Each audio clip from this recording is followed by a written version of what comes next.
America వెళ్ళాం మేము ఇద్దరం కలిసి. కాదు ప్రవీణ్ గారు మీరు అని మొదలెట్టాడు. ఇక్కడే రామచంద్రాపురం అనుకుంటాను.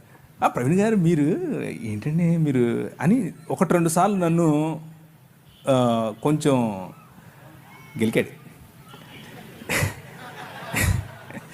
నేను అంటే నేను చాలా చాలా స్నేహంగా ఉంటాను ఆయనతో, కానీ ఆయన దానికి విలువ ఇవ్వాల. దానికి చేయండి ఏం కాదు చేయండి అన్నట్లు నా వెంట పడ్డాడు. సరే కూర్చో అని చెప్పి ఒకరోజు అసలు నువ్వు ఎలాగండి బ్రాహ్మణోత్తడివి అని అడిగాను. ఎందుకు అన్నాడు. నువ్వు అసలు సముద్రాలు దాటకూడదు కదా, 7 దాటి వచ్చావు, ఇప్పుడు ఎట్లయితావు నువ్వు అని అడిగా. ఆ భావజాలం గురించి మాట్లాడుతున్నా. నేంటండి నేను ఇచ్చింది తినడానికి ఇన్ని క్వశ్చన్లు ఎత్తనావు అన్నాడు. అలా కాదండి, మీరు ఇచ్చింది ఊరికే తీసేసుకోవటం కాదు, అసలు ఏంటి దాని వెనక ఉంది అని అడిగితే మీరు నాకు ఇది చెప్పారు, మరి మీరు చెప్తున్నది పాటించట్లేదు.